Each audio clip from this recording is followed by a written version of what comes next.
Assalamualaikum warahmatullahi wabarakatuh. Waalaikumsalam warahmatullahi wabarakatuh. Sebelum memulai pelajaran, silakan baca doanya dulu. Baca dalam hati ya.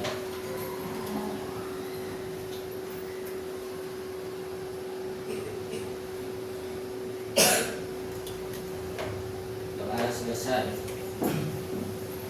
Nah, pada pertemuan sebelumnya kita telah belajar tentang informatika.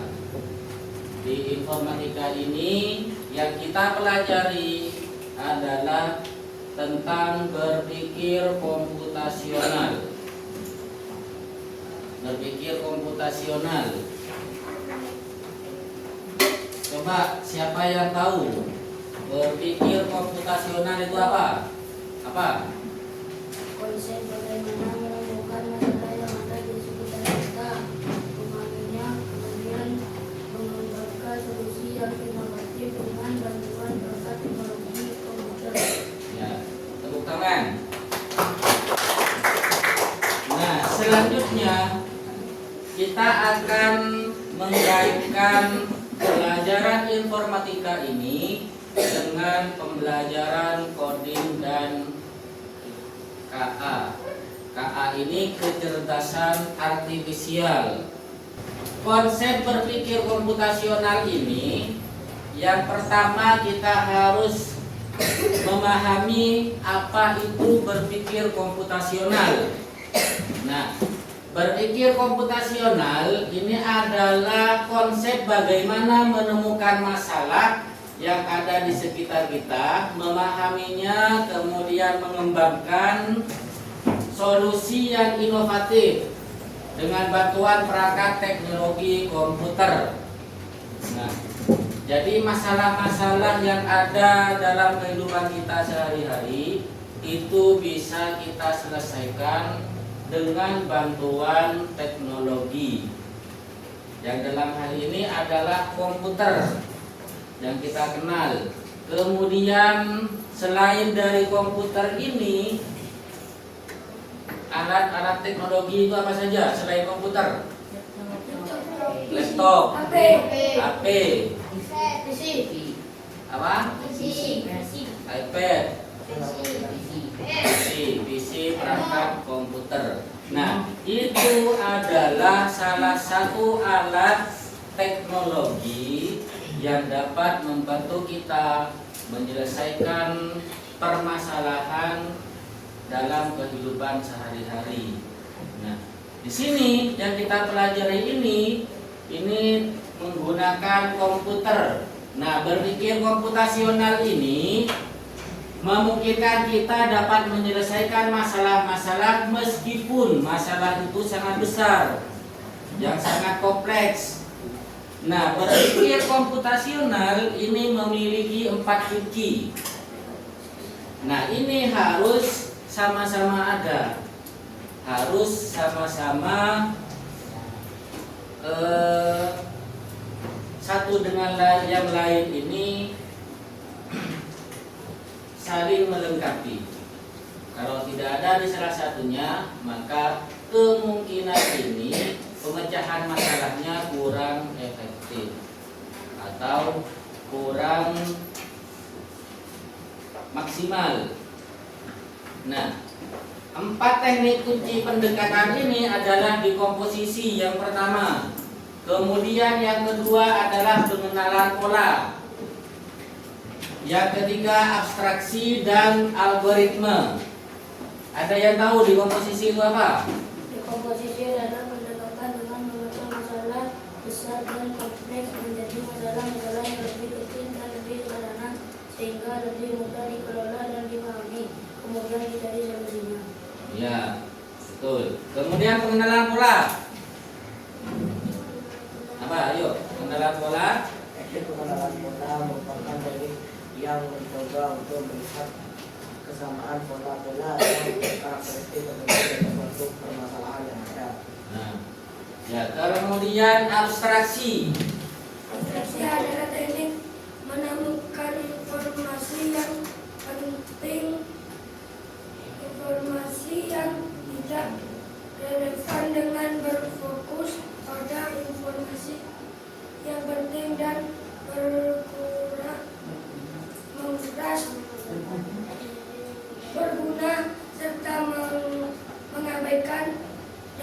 detail yang tidak penting, yang tidak berguna. Yang tidak berguna. Terus kalau algoritma, Teknik untuk mengembangkan langkah-langkah atau aturan-aturan yang harus dipenuhi untuk memudahkan pelaksanaan yang ada. ya. Teknik yang pertama ini adalah dekomposisi. Dekomposisi ini yang kalian pahami tadi adalah pendekatan dengan memecah masalah besar dan kompleks menjadi masalah yang lebih kecil. Jadi masalah yang besar itu diperinci lagi menjadi masalah-masalah yang lebih kecil. Sehingga kita kalau menyelesaikan masalahnya itu tidak terlalu ruwet. Kalau diperinci dulu, diperinci, maka penyelesaiannya akan mudah. Misalkan kita memiliki sepeda motor atau sepeda ontel. Nah, kemudian ketika dikendarai itu berbunyi tak tak tak. Nah, penyelesaiannya bagaimana? Menggunakan teknik dekomposisi ini, maka kita yang pertama harus mencari tahu apa penyebab dari bunyi itu. Nah, kemudian setelah tahu kalian penyebabnya itu apa, baru bagian mana yang berbunyi. Kalau sudah tahu kalian dari bagian mana yang berbunyi, baru kalian bisa memeriksa. Diperiksa menentukan sumber bunyi. Nah, setelah diperiksa bagaimana cara melakukannya, baru ini bisa terselesaikan.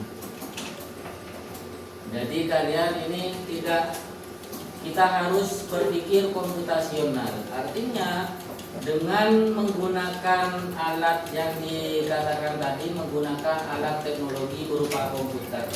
Ini kaitannya yang sekarang ini teknologi yang canggih.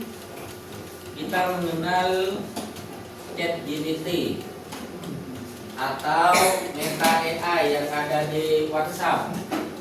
Nah, ini merupakan salah satu langkah untuk mencari solusi. Tetapi kita sebagai manusia tidak harus menelan mentah-mentah solusi yang diberikan oleh ChatGPT.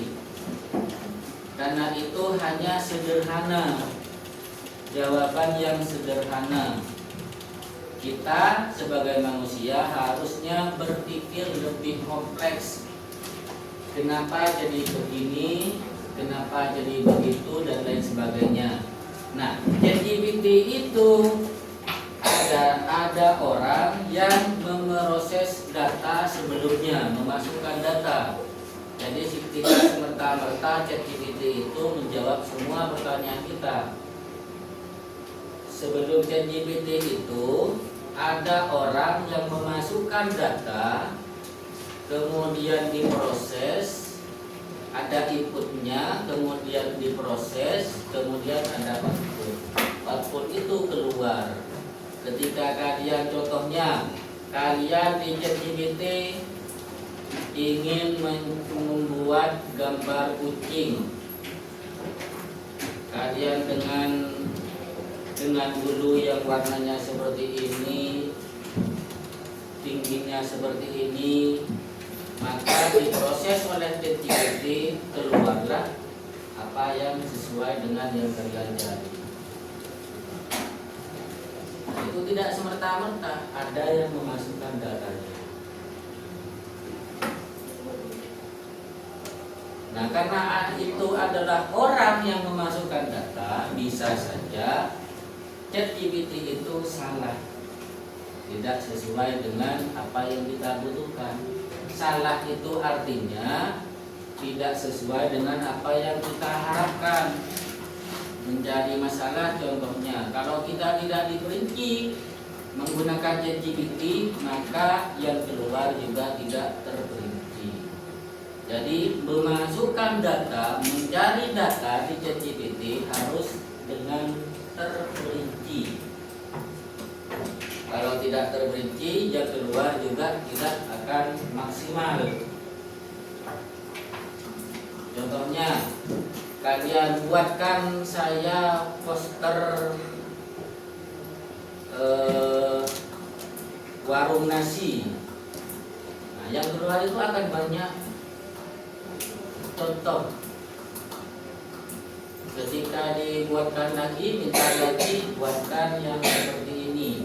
Nah, kalau kalian dengan memasukkan data, mencari data itu kalian dengan perinci, maka akan sesuai dengan apa yang kita butuhkan. Maka dari itu, berpikir komputasional dalam menyelesaikan permasalahan kehidupan sehari-hari, kita harus menyerapkan kunci dekomposisi ini, memecahkan masalah besar menjadi masalah yang lebih kecil dulu, baru akan terselesaikan dengan sempurna, dengan baik. Paham? Nah, selanjutnya dengan memecah masalah seperti ini dapat memahami permasalahan yang lebih jelas dan penyelesaian satu persatu. Langkah selanjutnya adalah menyelesaikan masalah satu persatu dengan mencari jawaban dari permasalahan yang ada. Kalian harus mempunyai pertanyaan-pertanyaan, membuat pertanyaan seperti ini sebelum menyelesaikan sebuah masalah. Cari sumber masalahnya, kemudian penyebabnya itu apa, dari mana sumbernya. Nah, itu diselesaikan satu persatu. Itu namanya berpikir komputasional. Paham? Di pengenalan pola ini merupakan teknik mencoba untuk melihat kesamaan pola atau karakteristik tertentu suatu permasalahan yang ada. Nah, dicontohkan di sini memberikan peluang untuk menggunakan solusi yang sama. Kesamaan pola membuat kita atau komputer dapat menemukan dan memberikan solusi dengan mudah. Contohnya di sini adalah terdapat beberapa bola seperti pada gambar ini. Nah, di gambar ini ada banyak bola dengan warna yang berbeda, bentuk yang berbeda, kemudian dan lain sebagainya. Nah, di sini yang pertama kita harus mencari perbedaan. Perbedaan ini bola-bola tersebut memiliki ukuran. Ukurannya tidak sama, warnanya juga tidak sama, dan bahan yang berbeda. Ini menentukan dan berdampak pada karakter bola tersebut. Kalau bola besar dilempar, kemudian bola kecil dilempar, ini pantulannya tidak akan sama, meskipun sama-sama bola. Nah, kemudian di persamaan ini mempunyai bentuk yang sama, meskipun bentuknya sama, sifatnya sama, menggelinding juga memantul dilempar dengan lantai dan bergelinding, meskipun sama. Nah, polanya ini dari contoh ini kita akan menentukan karakteristiknya. Pola dapat muncul dalam berbagai wujud. Contohnya di sini, misalkan waktu tanam padi tergantung pada cuaca dan iklim di daerah tersebut. Hal ini termasuk pola. Jadi tidak semerta-merta, misalkan kita mau menanam padi, kita tidak serta-merta menanam padi, tetapi kita harus mengetahui polanya. Kalau kita tidak bergantung pada cuaca dan iklim, maka padi itu tidak akan tumbuh maksimal, akan bisa mati. Terus apa selanjutnya? Nah, sebelum kita menentukan atau menanam padi, maka yang harus kita pikirkan pertama adalah cuaca atau iklim. Kalau cuacanya misalkan musim hujan, deras, angin, terus kita menanam tembakau misalkan, itu menurut kalian bisa tumbuh apa tidak? Nah, maka kita akan rugi. Nah, begini, dalam teknik berpikir komputasional kita harus mengenal pola. Polanya dulu kita pahami. Kalau menanam padi, kita misalkan cuacanya harus seperti ini, iklimnya harus seperti ini. Itu paham ya? Itu pola. Setelah kita melakukan dekomposisi, kemudian mengenal pola, baru kita diabstraksi. Kalau kita abstraksi dulu, kemudian pola, kemudian dekomposisi, ini salah. Kita harus berurutan. Dekomposisi dulu, baru pengenalan pola, kemudian abstraksi. Nah, di abstraksi ini membuang sesuatu yang tidak berguna, yang tidak penting.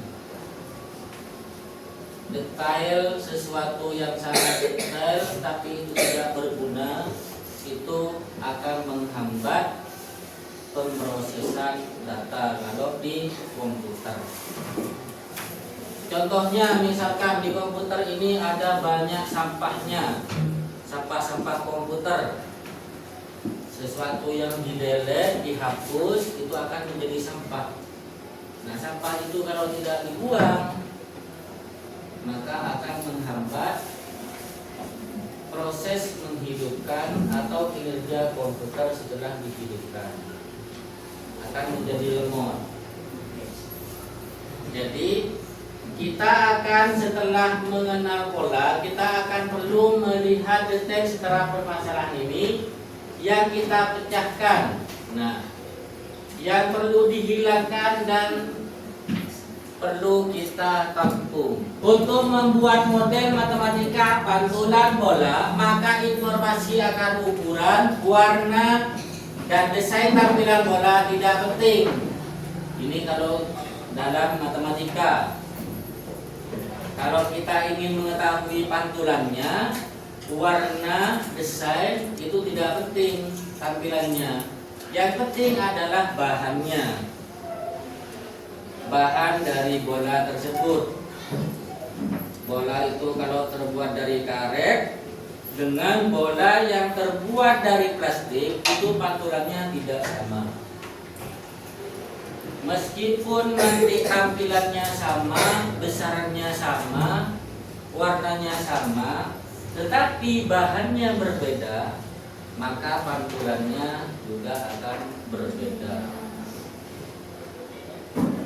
Nah, di abstraksi ini, kalau kita ingin mengetahui pantulannya, maka untuk warna itu tidak akan atau tidak berguna, tidak akan berarti, tidak ngefek, tampilannya tidak ngefek. Jadi kalau yang tidak ngefek itu tidak berguna, maka itu dihapus atau dibuang. Nah, kemudian untuk membuat model matematika perilaku bola ketika menggelinding. Kalau ketika menggelinding itu desain tampilannya juga tidak dibutuhkan. Nah, yang dibutuhkan adalah tentang bahan dan ukuran bola. Besar dan kecilnya ketika menggelinding itu juga tidak akan sama. Kemudian setelah kita membuang informasi yang tidak penting, baru kita fokus pada sesuatu yang penting saja. Jadi dalam kehidupan sehari-hari, kalau misalkan ada pemikiran-pemikiran kita yang tidak penting atau permasalahan-permasalahan yang tidak penting, itu dibuang saja. Dibuang dari pikiran kita. Kalau itu ditampung dalam pikiran kita, dimasukkan ke pikiran, ke perasaan, kemudian ke hati, sesuatu yang tidak penting, maka ibarat komputer ini akan lemot. Jadi orang itu akan lemot, loadingnya lambat, kalau banyak sesuatu yang tidak penting di dalam pikirannya. Sama dengan komputer. Dan yang tidak penting ini bisa saja menjadi virus. Virus kalau dalam komputer ini virus. Kalau dalam kehidupan sehari kita itu adalah penyakit. Apa penyakitnya? Kalau sesuatu yang tidak penting selalu kita pikirkan, maka dampaknya kita akan sakit-sakitan. Kita akan sakit,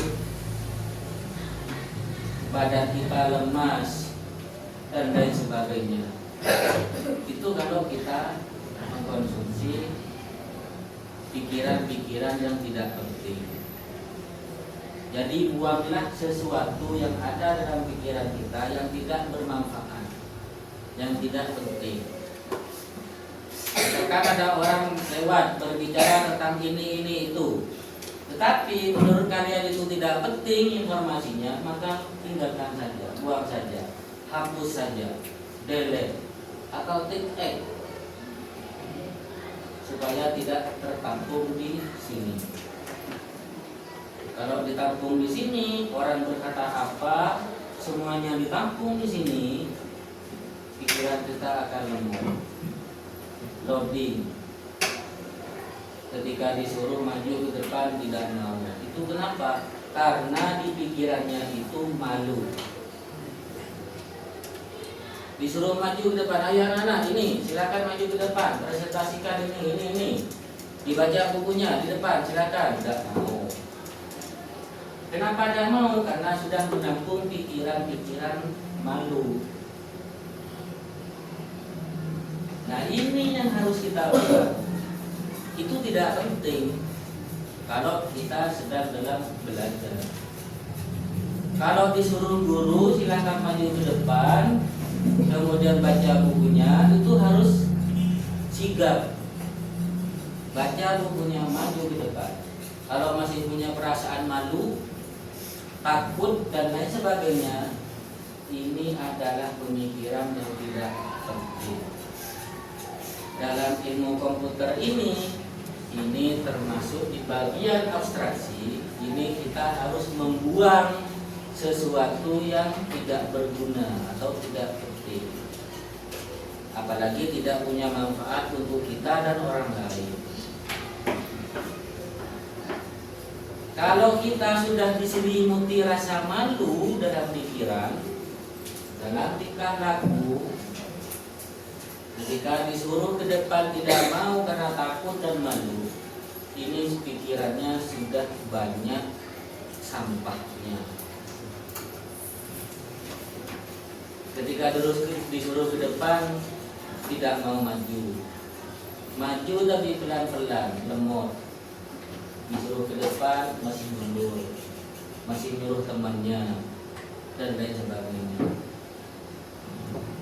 Kalau komputer itu semua. Nah kalau HP yang biasa ini, biasanya HP apa ya? HP merek-merek yang tidak jelas, itu biasanya lebih banyak memori penuh. Memori penuh itu karena tersimpan sesuatu yang tidak berguna atau sampah atau bahkan dikena virus. Kita kalau terkena virus omongan orang lain berbicara ini, sedangkan kalian tidak melakukannya, tetapi masih ditampung dalam pikiran kalian bisa lemot. Auleng, disuruh ke depan auleng.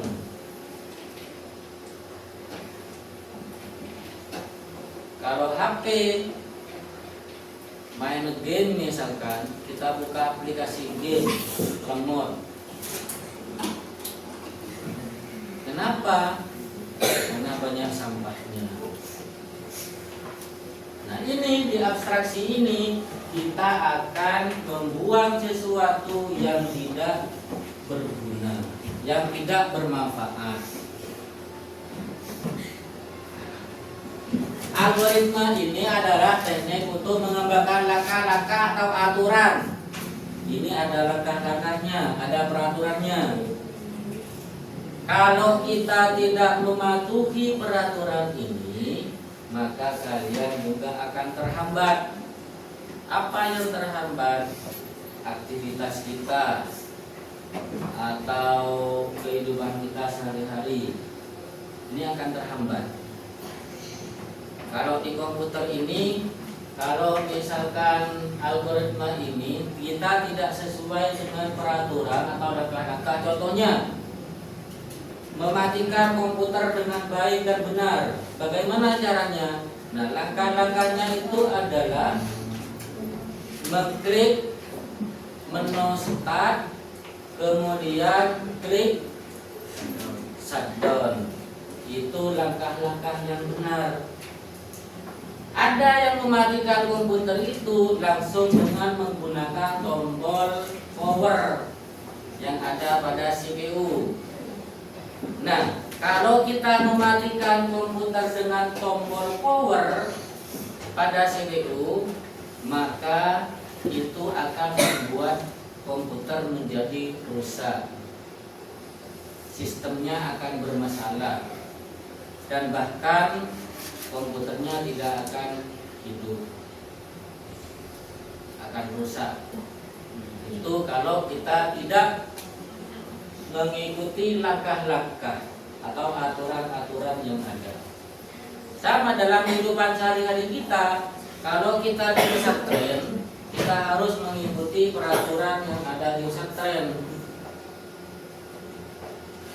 Kalau kita di luar pesantren, di sekolah luar misalkan, sama, kita juga harus mengikuti peraturan yang ada di sekolah itu. Jadi dimanapun kalian berada, harus mengikuti peraturan yang ada di situ. Kalau kita tidak mengikuti peraturan ini, semua aktivitas kita akan terhambat. Kita diselimuti masalah-masalah. Kita tidak dapat berpikir komputasional. Pikiran kita tidak lancar. Banyak masalah, lemot dan lain sebagainya. Nah, kalau ngeblank, ngeblak.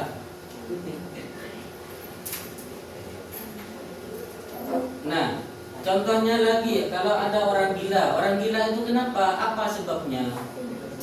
Salah satunya itu adalah pikirannya, masalah pikiran, stres dan lain sebagainya. Kenapa? Karena dia menampung sesuatu, memecahkan tidak mampu, merasa tidak mampu memecahkan masalahnya.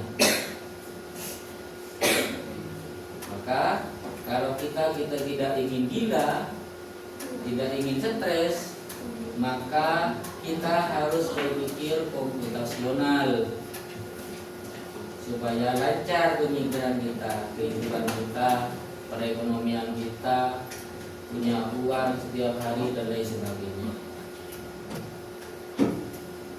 Kalau sudah tidak lancar, tidak punya pikiran komputasional, lemot, ngeblank, ngeblak, almarhum.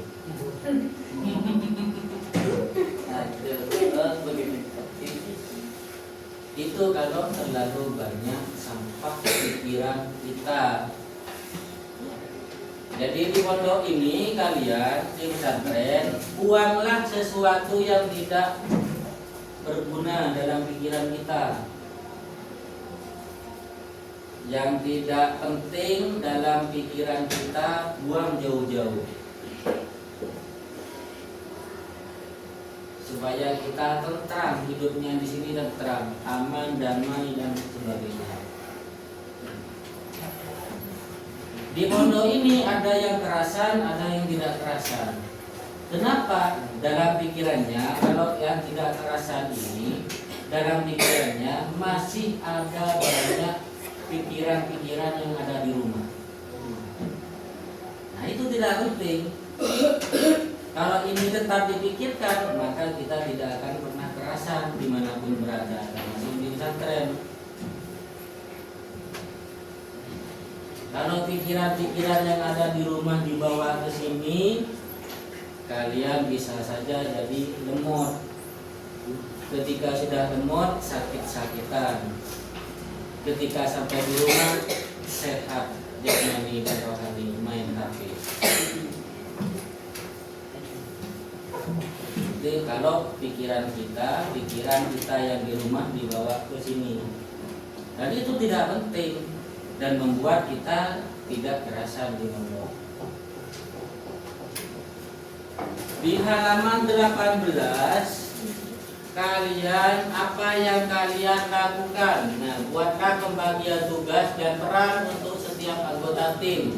Ini kalian tulis ke bukunya. Anggota kelompok, masing-masing kalian buat kelompok, masing-masing kelompok 4 orang. Kalian buat kelompok, masing-masing kelompok ada 4 orang. Nah, kalian tulis buat tabel seperti ini di bukunya. Buat tabel ada anggota, tugas, dan peran. Buat tabel seperti ini sesuai dengan nama kelompoknya. Misalkan kalian kelompok 1 misalkan, namanya siapa saja anggotanya. Kemudian tugasnya masing-masing anggota itu apa? Ya, satu buku itu adalah satu kelompok. Nama kelompoknya ditulis, kemudian dibuat tabel seperti ini. Tugasnya apa, perannya apa? Paham? Ayo silakan. Satu kelompok 4 orang.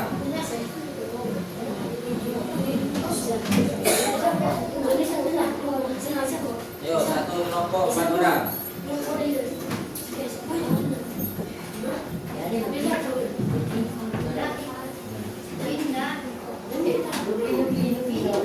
Ayo, pukul per kelompoknya. Ini 4 orang, di sini 4 orang, 4 orang, 4 orang, 4 orang. Nanti itu setelah ditulis di lembar kerjanya, di tabelnya ini, kalian harus membuat perencanaan kerja kelompok. Ini kalian perencanaan kerja kelompok. Ini sebelum pekerjaan dilakukan. Ini kalian yang ini tulis membuat tabel di bukunya. Ya, satu kelompok, satu buku. Paham? Setelah ini, setelah ditulis, dibuat tabel seperti ini, kalian diskusi kelompoknya, kemudian rencana kelompok kalian. Ini sambil ada yang menulis ini, ada yang menulis, ada yang memahami perencanaan kerja kelompok. Itu di halaman 19.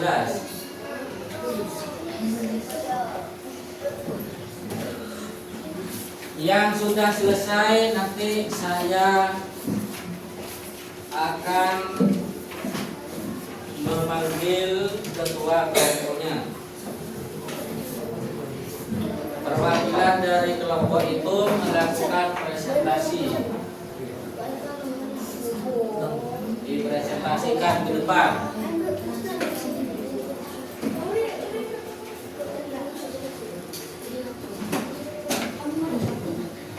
Ayo, gabung dengan kelompoknya. Ayo. Iya. Di sini.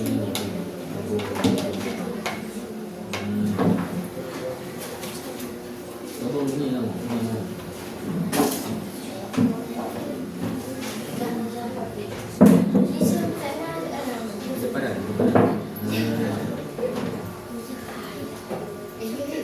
Gabung kayak gini. Kamu kelompoknya. Gabung yang gini. Ya.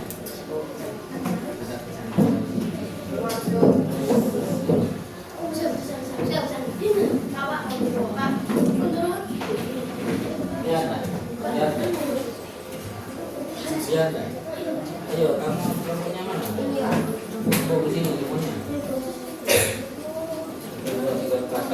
Kelompoknya mana? Ya, betul.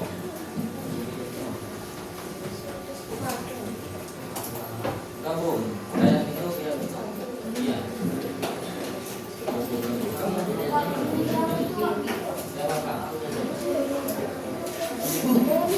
Ya, lebih dekat ke sini. Nah, ayo ke sini yang ini, kayak gini.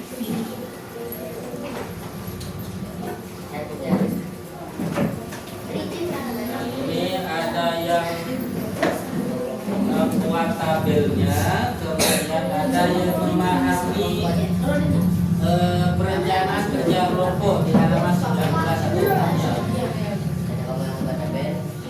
Iya, nama lengkap kalian. Baca dulu di sini. Halaman 19.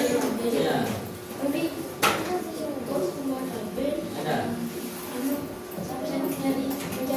Ada yang menulis tabelnya, ada yang menulis ini, ya memahami ini perencananya. Siapa yang menulis tabelnya? Ya, menulis tabelnya. Menulis tabelnya. Terus ada yang memahami halaman 19. Ya.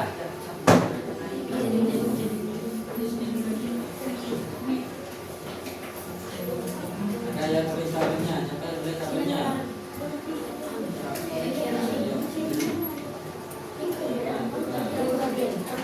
Terus ada yang memahami halaman 19. Halaman 19 ini tentang perencanaan kerja kelompok.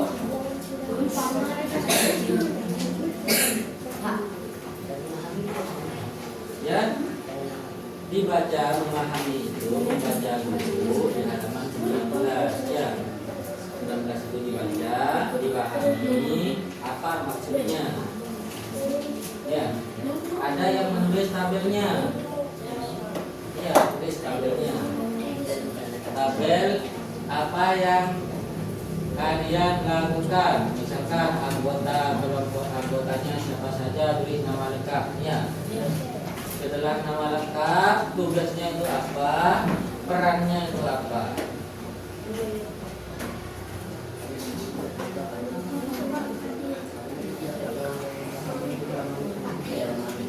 Kamu mana? Gini, gabung ke sini. Yang 3 ini mana tadi? Ya. Gabung sana ada. Ayo, bawa bukunya.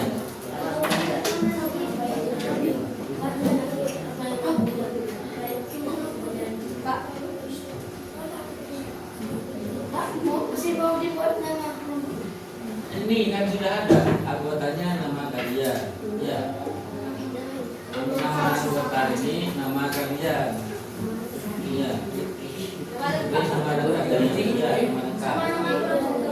Selesai nama kelompoknya, satu anggota ini apa?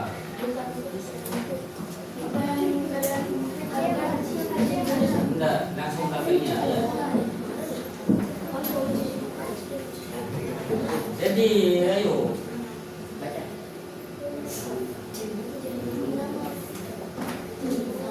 Halaman 19 itu dipahami, dibaca.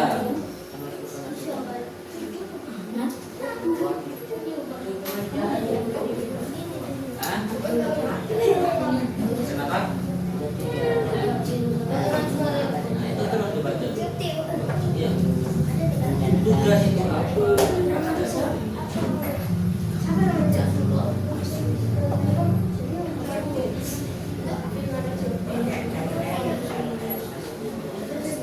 Setelah nulis tabel, kalian diskusi kelompoknya masing-masing sesuai kelompoknya.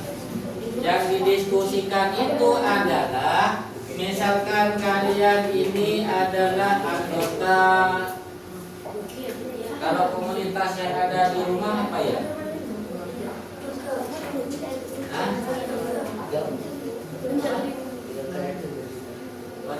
Keluarga. Iya, keluarga. Misalkan di sini kan keluarga ya. Kakak pertama, kakak kedua, kalian adik pertama, adik kedua. Kalau kakak pertama tugasnya apa? Kemudian perannya sebagai apa?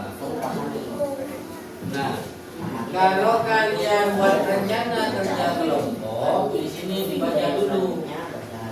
Setelah nulis ini, untuk mengisi tugas dan peran, kalian baca perencanaan kerja kelompok. Ini yang didiskusikan dengan teman kalian, teman kelompok. Paham? Ayo.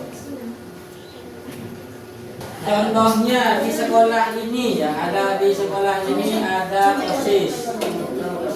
Nah, kelompok itu ada ketua OSIS, kemudian ada sekretaris, bendahara, seksi-seksi lainnya apa? Kalau di sekolah ini ada kepala sekolah, ada sekretaris, bendahara, ada guru.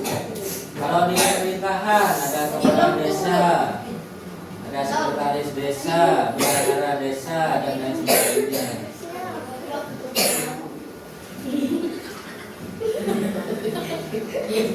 Tugasnya itu apa, perannya itu apa, sebagainya apa? Iya. Nah, itu diskusi di pondok. Nanti pertemuan yang akan datang dipresentasikan di depan, ya. Nah, sekarang silakan bukunya ditutup semuanya, dirapikan bukunya, duduk ke tempat semula. Silakan duduk ke tempat semula. Kembali ke tempat semula, rapikan bukunya.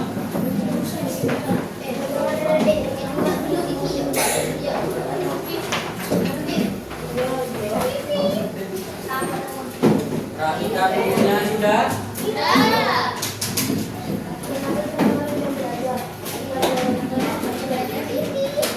Kalau sudah, untuk minggu depan, pertemuan minggu depan, kita akan mempresentasikan hasil diskusi kelompok kalian. Paham?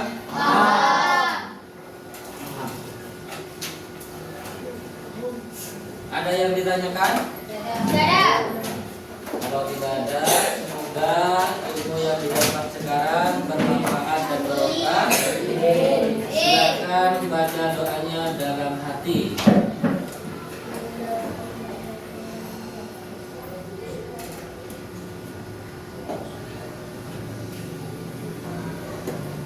Berdoa selesai. Assalamualaikum warahmatullahi wabarakatuh. Waalaikumsalam warahmatullahi wabarakatuh.